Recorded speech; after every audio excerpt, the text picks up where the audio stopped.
Hello and good morning. Today is Wednesday, May 18th, and I'm Jamey from Stonemaier Games. I'm here as usual every Wednesday to chat with you for about an hour, to answer your questions, to share Stonemaier Games news and what we're working on here at Stonemaier Games, and to discuss some random topics like a chocolate of the day. Maybe I'll start with that so I don't forget today's chocolate of the day.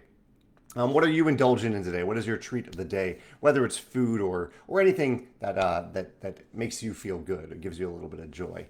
I have game night tonight, so that'll be part of the joy of my day today, as is my work and my time with you right now.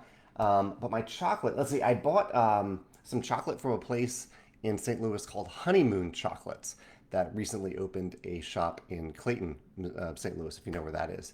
And we stopped by there and got some chocolate bars, and they are really delicious. Even the dark chocolate is super, super creamy and not as bitter as 70% dark chocolate can sometimes be. Really enjoying that. Good morning, Dominic. Thanks for joining me today. What is going on today? So I have a few things to show you. In fact, I'll just start showing them to you because Meeplesource is running a Kickstarter campaign right now for custom player tokens shaped like different birds of the world for Wingspan. It's completely independent of Stonemaier Games. It's their own thing. But they were very kind to send a bunch of samples to me, and I thought I'd share them today. I'll just hold them up here and share all of them. Let me know your favorite. I'll do it pretty quickly because there are a lot. Here's the common ostrich, the magnificent frigate bird, the golden pheasant. That's a pretty one. The Asian fairy bluebird. That's pretty too. There's so many of these. Hyacinth macaw. Good morning, George. Good morning, Tony. As if you're tuning in right now, these are custom bird tokens created by Meeplesource for the Kickstarter campaign that they're currently running. You can back the campaign to get everything if you want, or you can back for $1 and then decide later exactly which tokens you want. Like they made way more than you'll ever need for a game of Wingspan because you only need enough for your current player count. Here's the Greater Roadrunner. But I don't know, it's nice to have a little bit of variety with these tokens. In the core game, we just include cubes, and so it's kind of fun to see third-party accessory companies like Meeplesource make all sorts of custom tokens like this. You'd think that I'd be done by now, but I'm not. I still have a lot more, and hopefully I don't spoil anything that I'm not supposed to show, but they sent me all these, and I think they said that I'm allowed to share them. Here's the blood pheasant. The harpy eagle. This is a very interesting looking bird, the harpy eagle. The Philippine eagle. Here's another eagle here. And if you're listening to this, you're probably not getting anything out of it, but I'll try to keep talking. The great hornbill, listening instead of watching. Here's the blue and yellow macaw. A couple macaws in here. Susanna says that she likes the Indian peafowl. Well, I'll save that one for you, Susanna. You can have that one. I'll be giving away some of these at game night tonight because I don't even need all of these by any means. But I'm definitely going to keep, for me, I usually play red in games, so I'm going to keep a few of the ones that are a little more red. Here are a few that are a little more red in there. But yeah, I bet you can find a bird for your player color somewhere in here. If you like to play yellow, here's a lovebird, so that's adorable. Two little birds there. And we're down to the last few. Australian magpie, nice. And, the biggest pack in here, the wandering albatross. Look how big this one is. This is giant because this bird is so big. I think this might have one of the bigger wingspans in the world of all the birds. Yeah, those are all the birds in the Meeplesource Bird Meeple Kickstarter campaign that's going on right now. And one of the nice things I saw about it is that, like I mentioned, even if you want to get all the birds, you can get all the birds by doing that, or you can just back for $1 and choose later exactly which birds are right for you, which I think is a nice way to run a campaign of this style. So I spent a lot of time over the last few days at Geekway to the West in St. Louis and had a blast there. I basically went between meals every day because it wasn't a fully masked convention. It was fully vaccinated, boost recommended, and but not fully masked. I stayed in the fully masked area and I stayed fully masked while I was there at all times. And so I ate before I got there and I left and then went home and ate dinner. But I played a lot of games. I played 8 new games to me, and I'll show you some photos real quickly if you're watching right now to see what I played. So here is Origins First Builders. Here is Picture Perfect. And yesterday I spent all day. Here is Key to the Kingdom, the new Key to the Kingdom, I spent not all day yesterday. I spent quite a bit of time yesterday filming videos about my favorite mechanisms for each of these games while they're fresh on my mind, as well as a top 8 video for this coming weekend featuring the rankings of how I would rank these games in terms of my experience. I think the best way that I put it was at the end of the video, which I filmed yesterday, this is the order of how likely I am to play each of these games again. Here's Wonderland's War. I've just shown you photos. I missed the last few. Here's Wonderland's War, Ethnos, I forgot to say, Boon Lake, The Hunger, Noctiluca, and then I mentioned the previous 3. Yeah, so that's what I stayed busy doing at Geekway to the West. Had a lot of fun. Thank you to everyone who came up and said hi, who chatted for a few minutes, or even played a game with me. I played a game with, or played games with a wide variety of people that I normally don't get to play games with, and that was a lot of fun. I really appreciate those, especially those who taught, but also anyone who joined in and was part of that experience. I had a blast.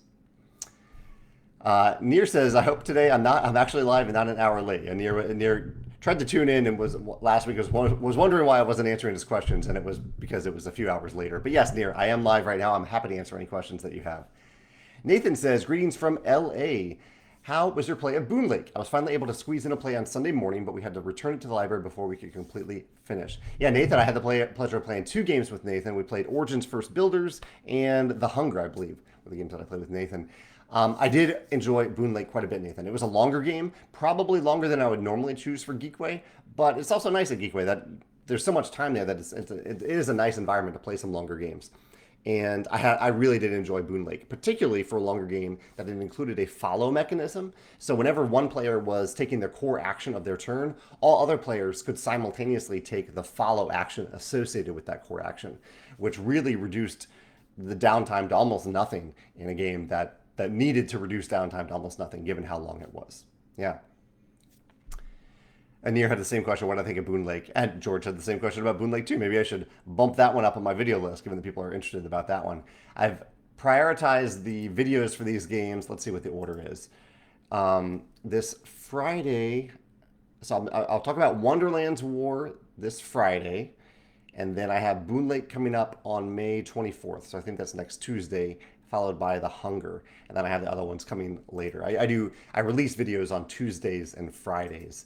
And sometimes I've been doing kind of, I would say, less buzzworthy games on Saturday. I have a bunch of backed up videos. So I've been releasing some of those older videos on Saturdays for games that aren't really a part of the current gaming discussion, but I still think they're worth discussing because every game has at least one interesting mechanism in it. Bridge City Collective said, Noctiluca hits me really hard with analysis paralysis. We had a little bit of a moment with that too, although I really enjoyed Noctiluca. Noctiluca is an abstract game. Here, I'll pull it up while I'm talking about it. It's an abstract dice drafting game where you're using the dice to put them on these cards by color.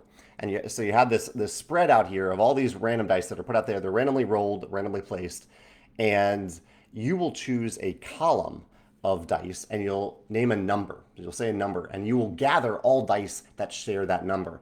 And as you can tell, think about doing that right now. So if I told you pick the dice that you need and pick a number that is optimal to get all those dice that you need and as many dice as possible, it's a lot to consider. There's a lot of different rows and columns to consider in there. But it is possible to do. And eventually you have to almost be okay with saying, okay, I know that I need 2 green dice and 1 blue die. I see how I can get that with this number in this column, even though I'm getting all these other dice that I don't need, and I'm okay with that. That can speed up the play a little bit if you get caught in the middle of that. Near says he has a question about Tapestry. Was it always the plan to have civ adjustments an ongoing thing, or was it an outcome based on feedback from players after the release? Oh, it was definitely always the plan for Tapestry to have that living element to it. And the proof of that is that I printed it in the rulebook itself, the very original rulebook. On the last page it says, we would love for you to report your scores, your winning scores for Tapestry and your winning civs so on our website so that we can learn from that data over time.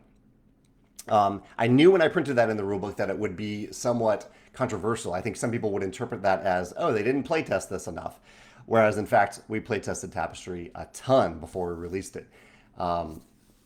But I kind of knew in a game like Tapestry, where you have different combinations of civs and capital cities, lesser impact with the original capital cities, but different combinations of civs and Tapestry cards and tech cards, there's a lot that can happen. There's a lot that we tried to find in playtesting, but I think it's impossible when you have that many moving variable parts to figure out every possible scenario. And so I wanted to leave the game open to continually getting feedback from players. So yeah, that was the plan from the very beginning. I was hoping that we wouldn't need to adjust anything, of course. I was hoping that we got it exactly right the first time. But I think having those adjustments, I mean, really, one of the inspirations for it was Terra Mystica. I love Terra Mystica. I am not bothered by certain factions being slightly more or less powerful in Terra Mystica. But I do remember after the game came out that pretty quickly there was a lot of data, and people were starting to rank factions based on how many points they average, their win rates, things like that. And there was no official way of for the Terra Mystica creators to get that data. They kind of were just relying on fans to compile it and using that data. So I figured, okay, in a game that is not unlike Terra Mystica in terms of the asymmetry, I would really love for a way to officially gather this data so that we can use it. Yeah. I will say that the one thing, I'm answering a lot more than you wanted here, but it was not the plan to ever actually reprint any of the civilizations. I was just hoping to include small adjustments that we could include in the expansions and things like that on, in a printable guide. But the final plan right now that I've come to is that I think we're at the point in Tapestry where we know enough, we have enough data that we can confidently make final adjustments to some of the civilizations and actually reprint the civilization mats for just do it once. Like this will not be a continual thing that we do.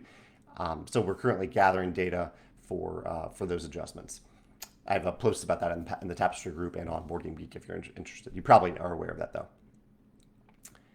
Matthew says that his wife and I got ourselves one of the new puzzles. It's great so far, but now we'll have to buy the other two. I'm glad you're enjoying it, Matthew. I heard from one person, and this might even be your wife, who said that she tried the 500-piece puzzle, had a lot of fun with it, and then tried the 1,500-piece puzzle and was like, oh, wow, that was a big jump. I kind of wish I had done the 1,000-piece puzzle in between. They definitely level up. Megan and Christine designed them so that the 500-piece puzzle is fairly easy, and then it gets pretty difficult for the 1,000-piece, and then it'll take a lot of time, I think, to work through that 1,500-piece puzzle. But I'm glad you're having fun with it. Near says, when do you think the final adjustments are going to be published? I think there'll be a few steps to it. We are currently analyzing the data, and we will probably propose what we think the final adjustments will be publicly. This will be a very public procedure. We'll propose that. And then we will, once we decide that they are final, we will reveal all those things. We'll just have them up on our website. I think what you're asking, though, is when will we actually publish the reprinted versions of any of the civs in Tapestry that need a final adjustment. And that will take quite a bit of time. Any production these days takes 5 to 6 months. So I think we're probably looking at 8 to 9 months down the road to get through that entire process. Yeah. Bridge City Collective says that the huge variety in Tapestry is why it's in my top 10. I'm honored to hear that. I'm glad you enjoy it so much. Melissa says, I'm hoping you guys can finish the Tapestry digital. I love the Scythe one on Steam that she has. Yeah, I love it. I should clarify, it's not us working on Tapestry Digital, but that we do have a company working on Tapestry Digital. I got an update actually just the other day from them, and they said they are getting close to having something to show us. So I'm excited about that. I think that still means that the game is a long way away, but I know that they're actively working on it. I'm excited to see what they do with it as well. A full AI version of Tapestry. Tim is here. Tim is the one who taught me Boon Laking. I got to play Boon Lake with Tim and his wife. He says, had a nice weekend playing Boon Lake with you. Hope the disc golf was good. Yeah, I decided after 3 days of Geekway and kind of being, not stuck inside, but inside, I decided to get outside on Sunday and play disc golf, and I didn't go back to Geekway that day. But Tim, it was great playing games with you, or playing Boon Lake specifically with you and your wife. Great to spend time with you, and thank you for coming all the way out here to St. Louis to play games with us. Walter is staring behind me here. You can see it, so I can kind of feel when Walter's behind me. He has been back here for a few minutes. So let me give him some food. Yeah, we'll get some food. Here we go. There we go. The Excel Gamer says, my mother got her Wingspan puzzle for Mother's Day. She truly loves it and appreciates you and your work. Oh, that's wonderful to hear. Yeah, we kind of timed it a little bit for Mother's Day. We figured it could be a fun way to spend time with your mother on Mother's Day, or to send something to your mother if you aren't able to be with her on Mother's Day, which was a few weekends ago. Some blog topics. Actually, a video. I talked about videos earlier. What was my video for this past weekend? This past weekend, I talked about Clank, the top 10 things I've learned from Clank. So I've been doing a video series every now and then. I did one for Arc Nova, one for Role Player Adventures, where I do a deep dive into the design of a game and what I have learned from playing a game many, many times.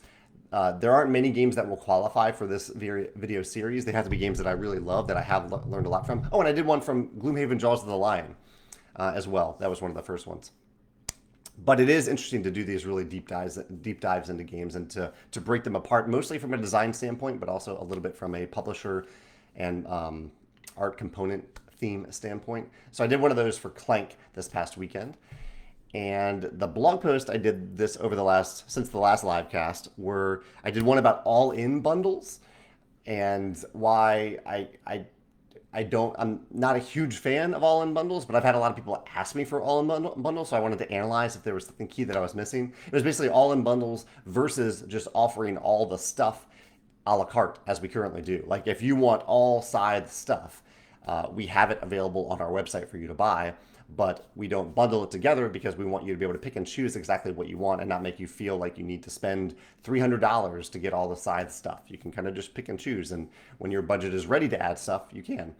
And I also did a blog post about how we polled Stonemaier champions who did not pre-order Libertalia to learn from that experience, to learn why they didn't pre-order Libertalia Winds of Galecrest, and to see if there's anything that we needed to learn to apply kind of systemically across all Stonemaier games stuff, or maybe just to certain games, or just to Libertalia. So I did a blog post about that, just about the general topic of how and when and to whom to ask why you didn't buy this thing. Like, we kind of thought you might buy this thing and you didn't, so why? What can we learn from you in that instance? So we did that for Libertalia. Matthew says that he finally got to play Rolling Realms, and he absolutely loves it. It plays fast, but it's satisfyingly strategic. I'm glad you're having fun with that, Matthew. I have seen a Matt show up in the comments of YouTube who seems to be playing against me live. Is that you, or is that somebody else? And if it's not you, feel free to join my various live cast for Rolling Realms, or go back on YouTube and play against me round by round to see if you can beat some of my scores. I think the next session will be, when do I have it? I think I have it scheduled for Friday. The next live. Yeah, Friday afternoon I will do my next live class. So it'll probably be Friday, Saturday, Sunday I'll do live casts for Rolling Realms.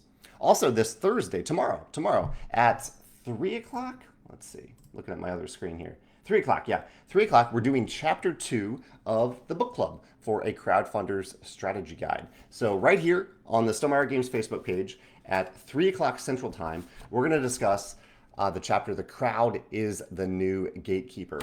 You don't have to read the book to join this live cast. It's totally optional. But if you are curious about crowdfunding and entrepreneurship, feel free to join that live cast. It'll be shorter than what I'm doing right now. It'll be around 30 minutes, where I go through the chapter and I look at how the things that I mentioned in the chapter apply today, because I wrote the book around 8 years ago. And I also answer any questions, or kind of, I want to actually throw more questions out to the people watching this time. So hopefully it'll be a little bit more of an ongoing discussion back and forth rather than me just talking about stuff. That's what I hope to get out of these live book club discussions. And if you aren't able to see that live, it'll still be on the Facebook page, and I will put it on the YouTube channel later that day. The Excel Gamer says, so I loved your info on PAX Premier 2nd Edition. It is definitely one of my favorite games. However, I know that it deals with topics that I know very little about, and could be a topic that some people find sensitive to them or others. How do you deal with games that can deal with topics that might be intense and controversial? I have a big video about this. I think if you search my YouTube channel for maybe the words controversial or controversy, you might see that. And I'm still learning about it. Like, just the other day, we got our replacement cards pack for the South American continent for Viticulture World. You can see we have the new cards for the South American continent. This was something that wouldn't say that we missed it.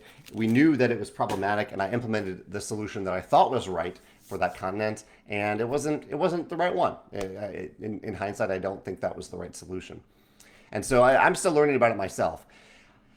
I I don't. I think part of it. I think a cultural consultant can help. It didn't help particularly with the South American continent, but it can help to get a cultural consultant who knows more about the various cultures of the world than I do, and that knows that is able to research past the blind spots that I might have. I think that's one way to go. But I also think it's good to, I don't know, do your research and talk to people who are willing to talk about and review the materials that you have, who are maybe closer to or more closely connected to the cultures and the game that you're making. Or you can not include real world history in your game at all, not include real world people, not real world events, things like that, and kind of play it a little bit more safe that way. Even then, I think it's important to keep in mind how the characters and cultures and representation in your game might connect to the real world, even if it is in a fictional universe or in an alternate history, for example. But I think it's you can avoid certain topics, like you mentioned in PAX Premiere, that that you would otherwise run into if you're using a directly historical theme. Yeah. George says, what do you think about wood components in future game production?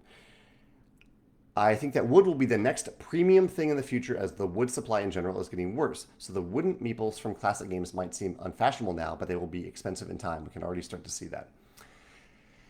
George, so I don't know. I think we've seen a little bit of that, but I think it's due more to supply chain issues and increasing labor costs than it is to wood itself increasing in cost. I think the wonderful thing about wood compared to plastic is that wood grows back. If you sustainably harvest and forest or use sustainable forestry techniques, then the wood is going to grow back over time, unlike natural resources, which may come back over many thousands of years. But the oil that we're pumping out of the ground now is limited. It is finite, opposed to wood, which will grow back. So I think what we'll probably see, we might see a slight increase in cost. I think we've seen a little bit of that, but I don't think we'll see a scarcity of wood like we see in other types of components.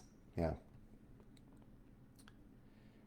Bridge City Collective says they are launching their first Kickstarter next week. We really appreciate all of your open resources and blog posts. Thank you so much. I appreciate you hearing that. I hope you've had found some good utility in the resources that I've created for my fellow creators. And feel free to below it, since you're talking about it and since you're here, feel free to link to the preview page for your Kickstarter page in the comments below if you'd like to share that. I should mention that my shirt today is from Unique You T-shirts on Etsy. It is actually designed by one of the co-designers of Viticulture World, Mahir Shah. He designs this shirt, and I am wearing it because at game night tonight, I might need 5 extra victory points, so I want to have this shirt ready just in case. Tony says that his group played Picture Perfect at our game night last evening, and it was a big hit. I really enjoyed the different game elements of placing the people, meeting their demands, totally different than anything we can remember. And I'll hold this up so people can know what we're talking about. Here is Picture Perfect, which I played at Geekway to the West. It's a game where you are using deduction to place people based on their different preferences around a dinner table, and then at the end of the game you take a photo of all these different people and dogs and plants around the dinner table in the hopes that you score the most points for each of them based on what they want. Tony says, can you think of a game with a really different gameplay element that caught your attention or made you love the game? Let's see. I'll look through the most recent games to see if there's something that really jumped out to me as strikingly unique. Because I mean, there were mechanisms in all these games that I really enjoyed. I thought this was clever. This was clever. It isn't an entirely new mechanism, but in Boon Lake, you can see this upgrade system I thought was really clever. So in many games, including Boon Lake, there are actions or bonuses that you can activate once per round. But I think Boon Lake's component implementation of how they did that is really clever. Basically, you have this board that shows all the bonuses that you could someday get once per round, but you need to add a switch to them. You need to add this little token right here. And to show, and so you add it using different bonuses, different benefits. And to show that you use that benefit, you just slide the switch down to cover the benefit. So it feels like a little switchboard kind of. You're moving these switches down, and then you get to refresh them at the end of the round. Just a nice, definitely not an innovative mechanism, but an innovative use of a component and an easy way to see if you have or haven't used those benefits in the current round. Quint says, what board game award would you wish to win? Quint, that's an interesting question. I really am not motivated at all by awards. My entire motivation is to bring joy to tabletops worldwide. That motivates me by far way more than any award. Awards don't motivate me at all. I guess the one answer I could give is that there are some People's Choice Awards where people, gamers vote on games that bring them a lot of joy, that they really enjoy.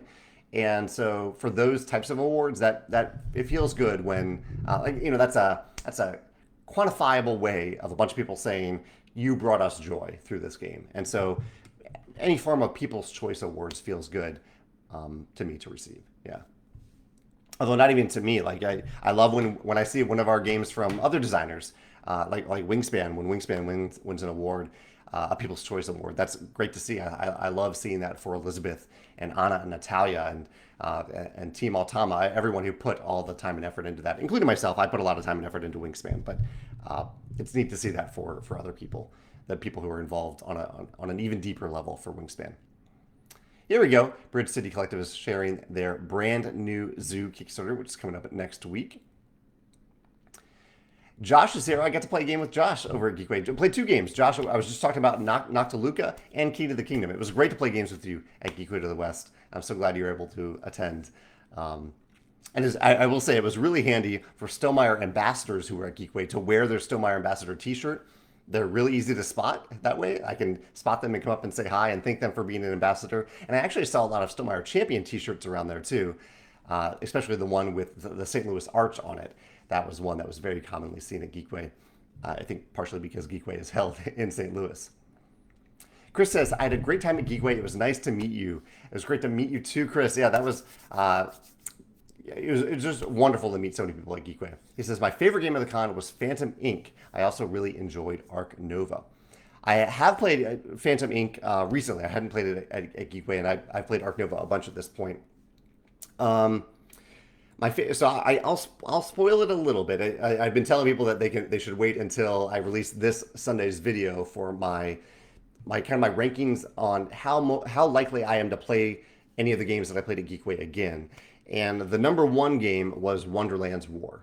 I really, really enjoyed Wonderland's War and look forward to playing that again, especially if I can play the deluxe version, which has really, really nice tokens. Chris says his wife and I, in fact, speaking of Wonderland's War, here's Chris and his wife Kim are 2 of the people that I got to play Wonderland's War with at Geekway. He says, my wife and I enjoyed playing Wonderland's War with you over the weekend. Thank you for inviting us to play it with you. It was the highlight of our convention. Oh, that means thank you, Chris, for saying that. It was wonderful to meet you too and to actually sit down and play a game with you. It's one of my favorite things at Geekway, and it was you two in particular were a lot of fun to play that particular game with. So thanks for spending your time with me. I think it took us around 3 hours to play Wonderland's War, but it was a fun 3 hours, and we had a great teacher too.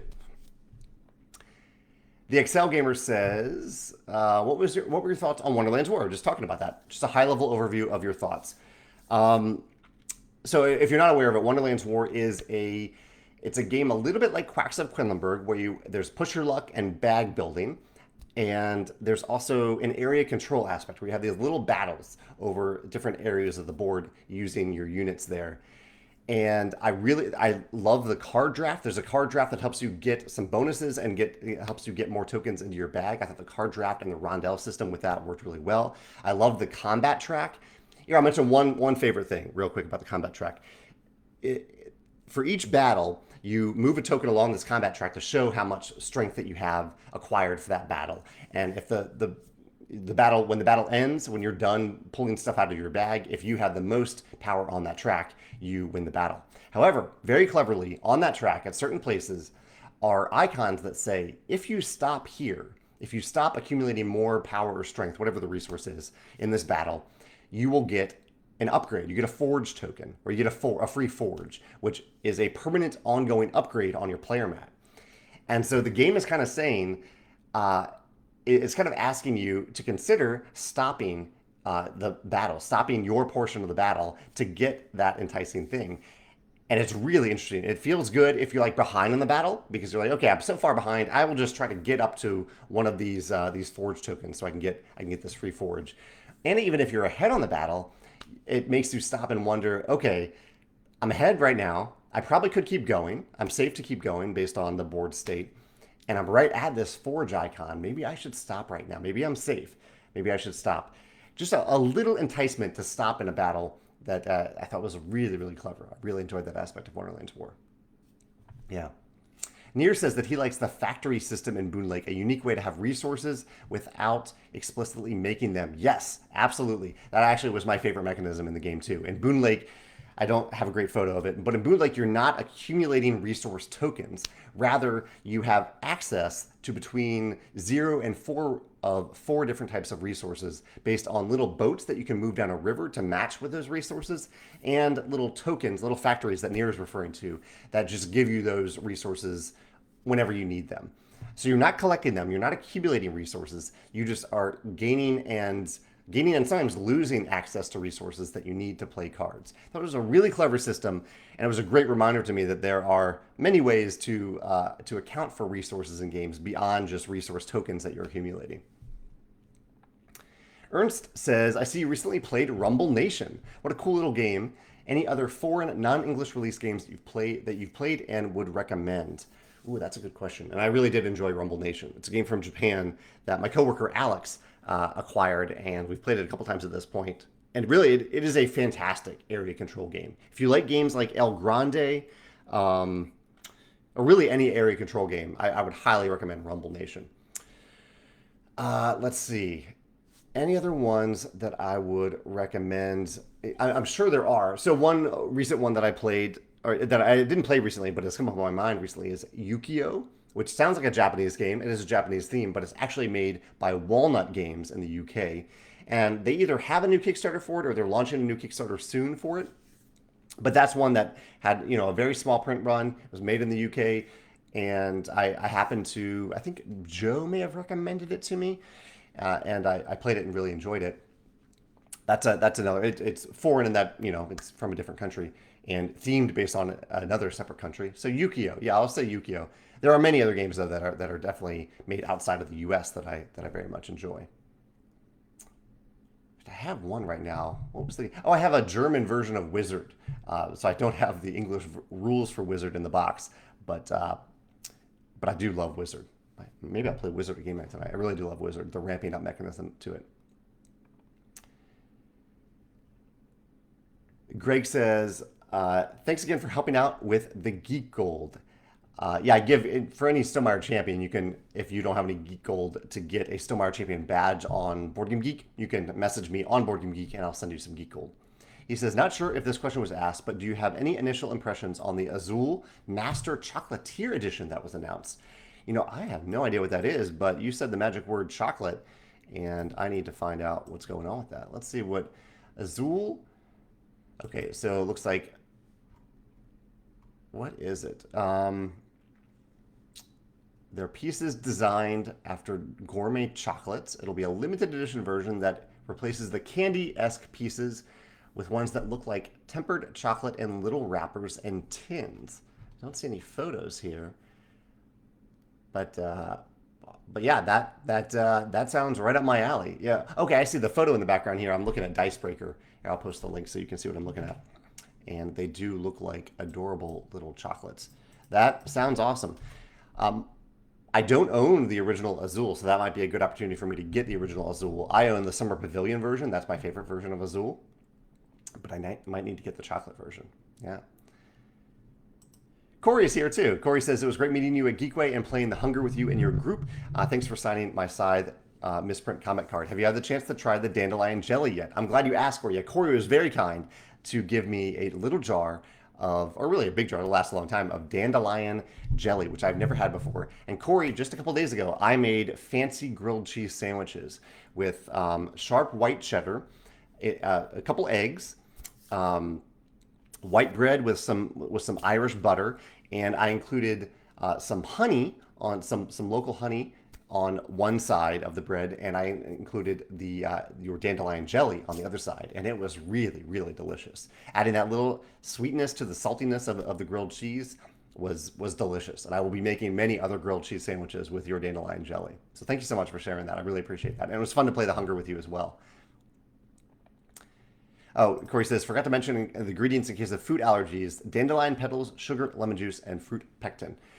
Yeah, none of those. I didn't run into any issues with any of those, but I appreciate you letting me know. I don't think I've ever eaten anything with dandelion in it before, so it was one of those opportunities to discover a new allergy, but it fortunately was not there.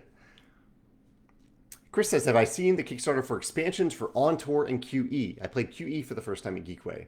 QE is a lot of fun. I really enjoy QE. I rarely get it to the table anymore, but I really do enjoy the game. And I have seen the Kickstarter for On Tour QE. I think the Kickstarter includes a bunch of different expansions from Board Game Table's publishing wing. I haven't necessarily felt the need for expansions for On Tour. And in fact, honestly, I'm looking at my shelf right now. I have not gotten On Tour or QE to the table for a long time. And they might be bumping up against the threshold that I have, where if I have not played a game for a year and I don't think that I'll play it again in the future, I get rid of it, which will be really hard to do with those two games because I really, really enjoy those two games. I'm looking at them yearningly right now. So maybe I need to actually get them to the table so that I don't have to give them away with my year requirement. What about you all? Do you have, what are your rules for culling games from your collection? I try to keep a fairly tight collection. I have a small shelf of small box games, quick games usually. I have a 4x4 Calyx shelf over here that you can't see because it has some spoilers on it, but 4x4 Calyx shelf that I try to keep limited to the 4x4 grid. And my rule is if I play a game that I don't see myself playing again, I usually give it away fairly quickly. If I have a game on my shelf that I have not played in a year and I don't see myself playing it in the very near future, I give that away as well. And yeah, I guess those are the two rules. I also have a shelf of opportunity of games that I haven't played. Right now it has maybe a dozen games on it. And I have a Stonemaier shelf as well. But what are your rules for keeping your collection as small as you want it to be, if that is a priority for you? Maybe you never give games away. That's okay too. The Excel Gamer says, speaking of Rumble Nation, I'm hoping to get a copy of that game. I love everything about it, and your video did a great job of explaining it. Another foreign game that I love is Four Gardens. The US finally got copies in English. Four Gardens. I think, is that the one with the tower? Is that the game with the tower? I saw some friends playing that at Geekway recently. Sounds like Josh also got to play some games with Corey, fellow ambassadors connecting at Geekway. I'd love to hear that. The Excel Gamer says, I do not cull games. In my opinion, if the games provide me joy even by owning and not playing, then I want to keep it. Okay, provide me joy. Okay, I see. Yes, totally fine. Yeah, I'm not judging anyone who wants to keep games. Just like games, we are collectors. I think inherently as gamers, we have that collector's feel to it, and so there are many games. There are games on my shelf that I have just because I like having them, but I also want to make sure that I play them every now and then. That's just me. I like to be able to play the games every now and then. Near says that he has his rule is that everything needs to fit on a 5x5 Calyx shelf. If it bursts, then he needs to sell the game. How do you choose which game to actually sell in that instance, though? Do you have any requirements or guidelines to go by for that? Hector says, I only allow myself one or two of the same main mechanism, and of course I refuse to buy another shelf. I like that method too. So if you have a, I don't know, it's hard to say worker placement because there are lots of great worker placement games, but if you have a few trick-taking games that you really, really enjoy, that you only have a few of them on your shelf, that you won't get a third trick-taking game, or if you do, then you bump one of the two that you already have. Am I explaining that correctly, Hector? I can definitely see that making sense. The Excel Gamer clarifies that, yes, the Four Gardens game is the one with the tall pagoda tower. And I didn't get to play it, but I saw some friends playing that. Krista says, I only cull games if I didn't enjoy them or if I run out of shelf space. And I'll throw that question back at you too, Krista. How do you decide then which games to actually cull? Corey says, for your information, I created a board game arena account last night so we can continue to play together through multiple time zones over next week. Okay, I think Corey is talking to Josh here in the comments. Ernst says, we have too many games for sure. We have games that we have because they are collector's editions. And then we have games that we play at least once a month. And I'm currently busy checking games on BG Stats that we haven't played in the last year. But playing Magic the Gathering has definitely informed my views on collecting. I can definitely relate to that back in the day. Nier says he has a similar rule to me. If he's not feeling like playing again, it's the first to go. Right now, Jaws of the Lion is on the way out and Planet X. Good games, but not going to be played. Susanna says, when I have a strongly negative experience with a game, I'd rather get rid of it than try to play it again. That's happened twice so far.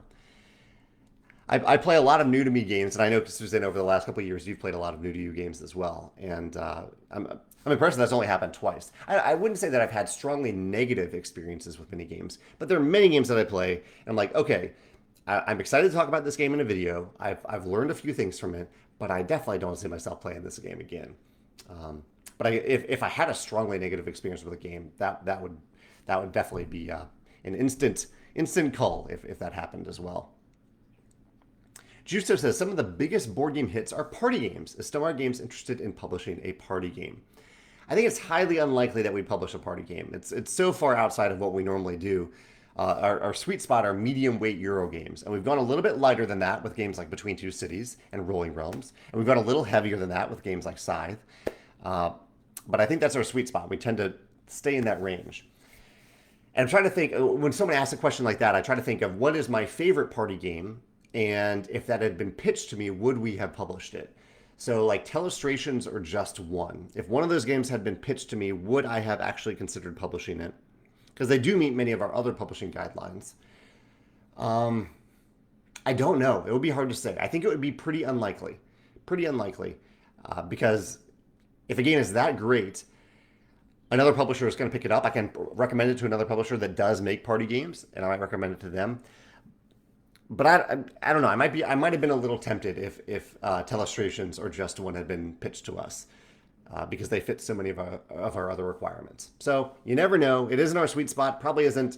We probably should not be the target for designers to pitch that type of game to us. But it would be hard to turn down a Just One or a Telestrations, I think. Let's see. Backing up the comments a little bit. Okay, Melissa says, I cull stuff we don't play about twice a year, but there are a few that we don't play because I am the only one who likes them and I've kept them. And Megan and I have a few games like that too, where Megan really loves, I won't name the games, but there are a few games that Megan really loves that I don't get all that excited about, and a few games that I love that Megan doesn't get all that excited about. And I think we respect each other's decision to keep those games on the shelf just because we know the other person loves those games. Yeah. Hector says, what do you do with games where the... Oh, hold on. I've got a biddy eating behind me here. 1 second.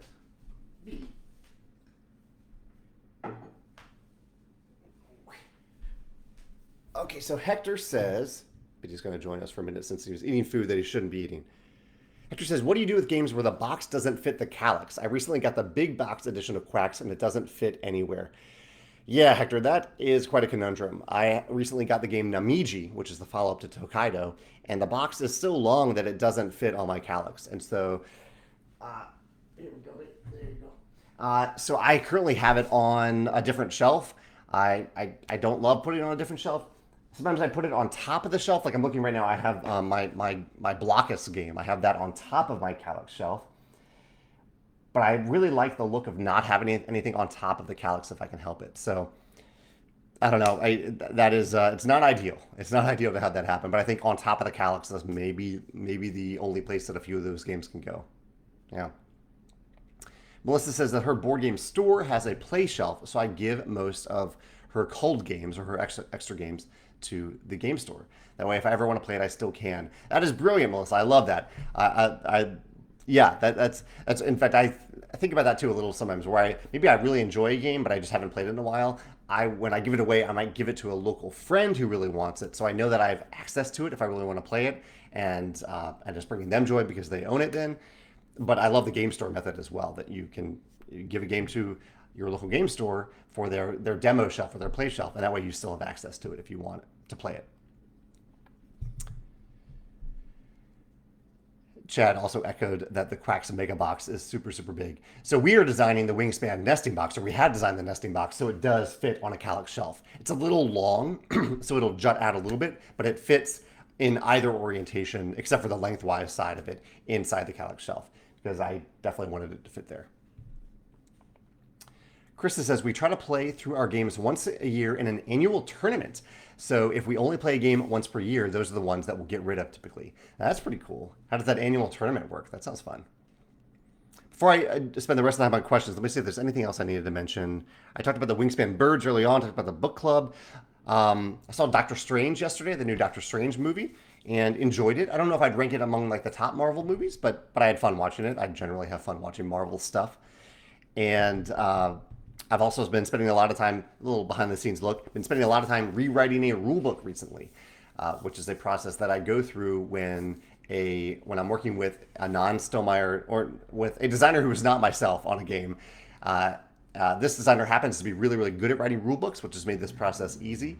But I always I think it's really helpful to have someone completely rewrite the rulebook, not just copy out of the rulebook, but completely rewrite it. And so I am doing that for this rulebook right now. And it's taken a while. It takes a lot of brain power to rewrite things and make sure I'm including the right things. And but anyway, this a little behind the scenes thing that's going on right now. But I enjoy that process. Just I'm letting it take a few days rather than trying to rush through it in one day, because it's a pretty big rulebook. It's one of these medium weight Euro games that I've been talking about. Michelle says that culling is difficult for her. Her husband and I prefer different types of games. I also have games that I don't play currently, but plan on playing with her son when he gets older. Ooh, yeah, that's a tricky thing when you have young kids and you want to play games with them someday, but they're not quite ready yet. That's a tricky factor. Near says, what's the oldest game that you have in your collection? I have a few very old games from my childhood that I still enjoy playing from time to time. One is Stratego, one is Scotland Yard, and one is Blockus. I think of those, Blockus is probably the newest one, but it's still around 15 to 20 years old. But Scotland Yard and Stratego, those copies are probably 25 to 30 years old, probably, somewhere in there. Yeah. What about you? That's a great question, actually, for anyone who's watching right now. What is the oldest game in your collection? And not just like a new edition of an older game. What is the actual oldest game in your collection? Maybe it's a little ragged at this point. My copies of Scotland Yard and Stratego are certainly ragged and a bit dated, and they don't fit. Actually, Scotland Yard does fit. Stratego does not really fit. All the pieces go everywhere if I turn it sideways, and Blockus does not fit. That's on top of the shelf. Chad says, I constantly have to rotate games through my store's play library. I cull based on two things. Do I want the game back into my personal collection, or am I okay giving the game away as a prize in an event? I think those are good questions to ask if you're deciding whether or not to keep games in your collection.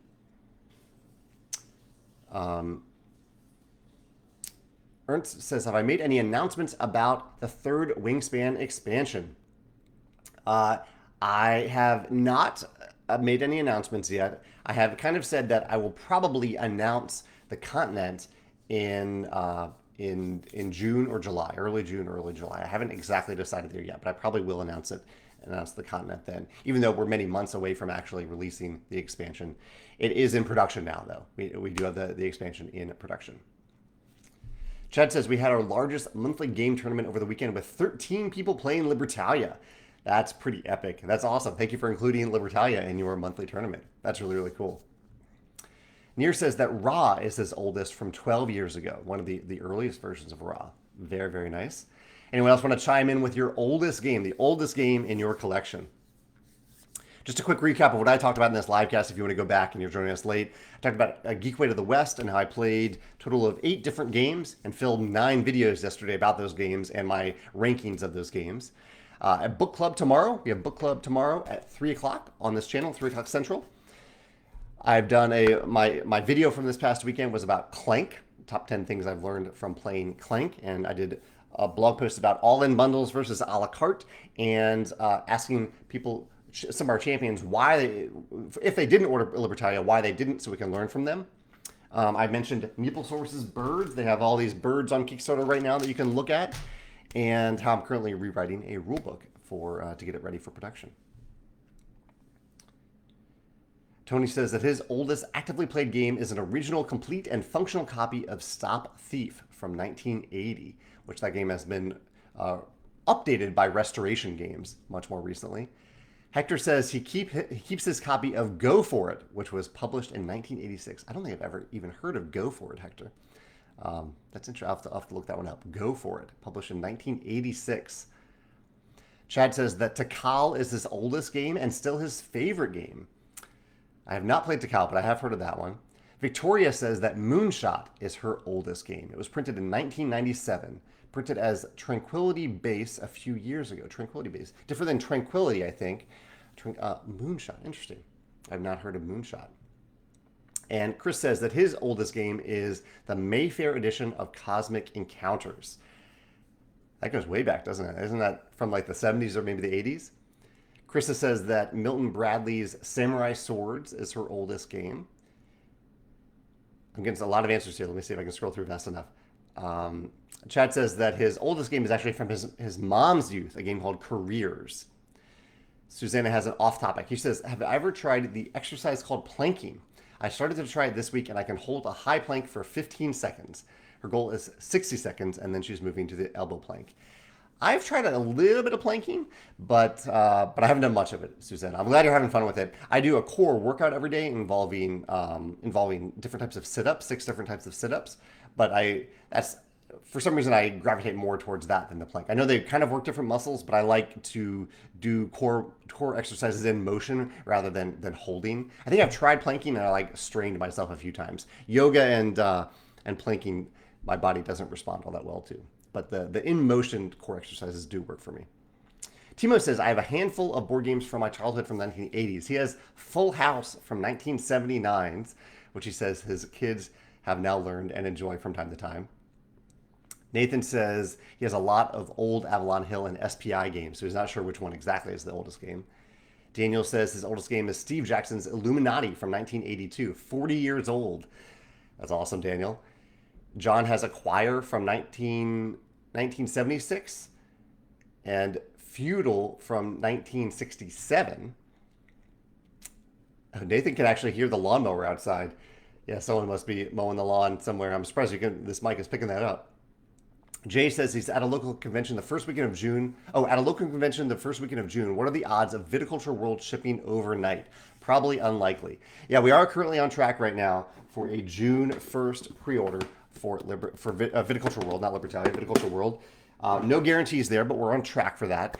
And but it wouldn't start shipping until June 2nd, June 3rd, probably not even the next week. So the first weekend, you're probably not going to have it at that point, Jay. But yeah, sorry about that. We did have it at Geekway to the West, and I think a lot of people played it there. Curious if anyone here has played it at Geekway. Sean says, have I tried a new core exercise called Dead Bug? I have not heard of Dead Bug, Sean. No. What is Dead Bug? I'm sure I could YouTube it and see what it's all about. Looks like we're getting close to the hour mark, and I told Megan that I would help prepare lunch in a few minutes. So I should probably head over to the kitchen to take care of that in a minute. But thank you all for chatting today about all these. I love hearing about the old games in your collection. That was fun to hear about, and your methods for keeping either a slim collection or not so slim collection, and how you decide whether or not you cull games. I'll post those topics on YouTube so other people can chime in there as well. But I hope you have a wonderful Wednesday, wonderful week, and I will be back. I'll see some of you maybe tomorrow for the book club at 3 o'clock, and the rest of you, hopefully, I'll see you again next Wednesday at the same time, same place. Take care. Bye.